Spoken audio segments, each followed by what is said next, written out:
Good morning and welcome to a new blog. আজকে আকাশটা দেখে মনটা একদম ভালো হয়ে গেছে।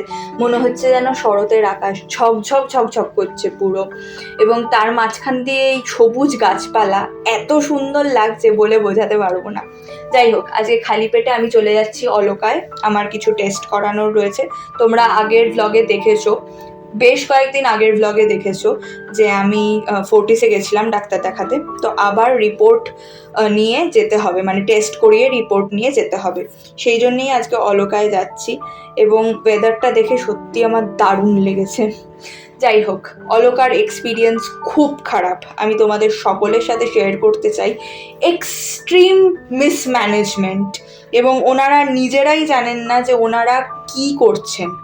মানে আমাদেরকে বলা হয়েছিল যে ইউএসজি হবে, তো খালি পেটে আসতে হবে এবং জল খেতে থাকতে হবে। তো আমরা গেছি, 11:10 নাগাদ পৌঁছেছি, এবং তারপরে ওনারা বলছেন যে না, আমাদের তো 9টার সময় একবার ইউএসজি হয়, তারপরে আবার 2টোর সময় ইউএসজি হয়। তো যখন পৌঁছেছি তখন আমার অলরেডি প্রেশার আসতে শুরু করে দিয়েছে, কারণ আমি তো মেন্টালি প্রিপেয়ার্ড যে আমার ফার্স্ট ইউরিনটা নেওয়া যাবে না, তারপরে আমাকে জল খেয়ে খালি পেটে প্রেশার ক্রিয়েট করতে হবে, এটা আমি মেন্টালি প্রিপেয়ার্ড। তো আমি জল খেতে থাকছিলাম, এবং তারপরে ওনারা বলছেন যে না, এখন তো হবে না। মানে 11:10 থেকে আমি 1:45 পর্যন্ত অপেক্ষা করতে বাধ্য হয়েছি, জাস্ট বিকজ ওনারা ইনফর্ম করেননি আমাদের। যখন আমরা জানার জন্য রিসেপশনিস্টকে কল করেছিলাম, তখন তো ওনাদের বলা উচিত ছিল যে ম্যাডাম আপনি কিন্তু জল খাবেন, বাট 9টার সময় আমাদের একবার ইউএসজির জন্য কাউন্টার খোলা হয়, আবার কিন্তু 2টোর সময় খোলা হয়, তার মাঝখানে কিন্তু ইউএসজি হয় না। এটা ওনারা তো বলেনি। উল্টে আমি যখন ওনাদেরকে এই কথাটা বলছি, তখন ওনারা নিজেদেরকে ডিফেন্ড করার চেষ্টা করছেন, এবং আমাকে যা খুশি তাই বলছে যে হ্যাঁ, আপনি কার সাথে কথা বলেছিলেন আমি তো জানি না, আমার সাথে তো বলেননি, আমাকে কেন বলছেন। আমার তো জানার কথা না আমি কার সাথে কথা বলেছি।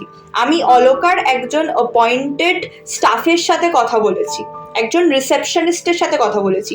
সেটা কে সেটা আমার জানার কথা না, আমার দায়িত্ব না। এটা আপনাদের দায়িত্ব জানিয়ে দেওয়া যে কি কি প্রসিডিওর রয়েছে। খেয়ে তারপরে ভরা পেটে তারপরে ব্লাড টেস্ট হবে নাকি খালি পেটে হবে, কখন কখন ব্লাড টেস্ট বা ইউএসজি করা সম্ভব, এগুলো আপনাদের প্রোটোকল, আপনাদের জানানোর কথা, আপনাদের নিয়ম কানুন। আমার নয় যে আমি জেনে বসে থাকবো আগে থেকে যে 9টার সময় ইউএসজি হয়, তারপরে আবার 2টোর সময়, বেলা 2টোর সময় ইউএসজি হয়, তার মাঝখানে আর কোনো ইউএসজির স্লট থাকে না, ইউএসজির কাউন্টার বন্ধ হয়ে যায়। এরকম অদ্ভুত ধরনের কথাবার্তা মানে আমি জীবনেও শুনিনি। খুব খারাপ এক্সপিরিয়েন্স, এবং আমি সবাইকে রিকোয়েস্ট করব যাতে তোমরা কেউ না যাও, কোনো দিন অলকায় যেও না, ওর থেকে মেডিনোভায় যাও, খুব ভালো এক্সপিরিয়েন্স আমার। সুরক্ষায় যাও, আমার ভালো এক্সপিরিয়েন্স। এমনকি বেলভিউ যাও, আমরা তখন ওখানে দাঁড়িয়ে ভাবছিলাম যে আমরা যদি বেলভিউ চলে যেতে পারি, কারণ আমার কিন্তু বেলভিউতেও খুব ভালো এক্সপিরিয়েন্স।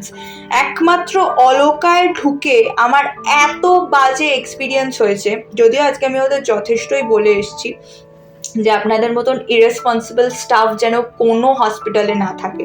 আর তার থেকেও বড় কথা হচ্ছে, আমার এখন যে প্রবলেমটা হচ্ছে সেটা হচ্ছে কোনো খাবার খেলে বা যদি জলও খাই বেশি পরিমাণে, তাহলে আমার একটু নরসিয়া ফিল হচ্ছিল। যদিও ডাক্তারের সাথে কথা বলে ওষুধ চেঞ্জ করে, কিছু ওষুধ চলছিল বলে এটা হচ্ছিল, ওষুধ চেঞ্জ করে এখন আমি অনেক ভালো আছি, সেই জন্যই আজকে মার্কোপোলোতে খেতে পেরেছি। তবে ওই সময়টা না খুব কষ্ট হচ্ছিল যখন আমি অতক্ষণ চেপে বসেছিলাম। যাই হোক, চলো টাটা, দেখা হবে আর একটা নতুন ব্লগে। টিল দেন সবাই খুব ভালো থেকো, সুস্থ থেকো।